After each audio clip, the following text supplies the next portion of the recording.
Second video, ito yung dock mode natin. Same switch po, September 6, 2025.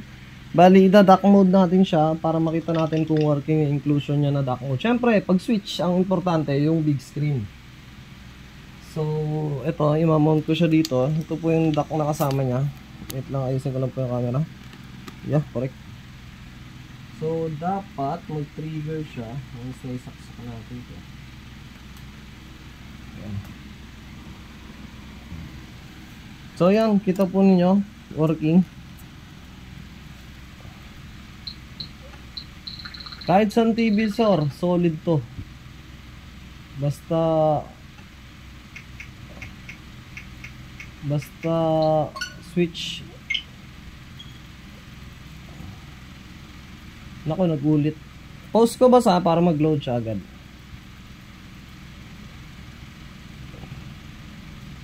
Post ko para doon na tayo sa loading. So yun sir, di ko na po pahabain to dahil nasa video 1 na po yung test natin. So as you can see po, working din siya sa dock mode. Sarap maglaro dito.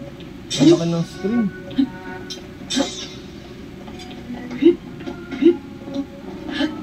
Pagandaan lang talaga ng TV.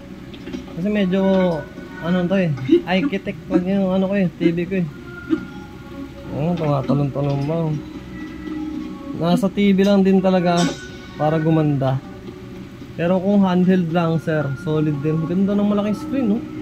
Sarap maglaro. Kasi actually sir, kahit ako, kung mapapansin nyo yung dock nito, makinis na makinis yung dock nito kasi hindi rin ako nagdadock. Mas trip ko mag-handle. Pero ngayon parang nako po, pero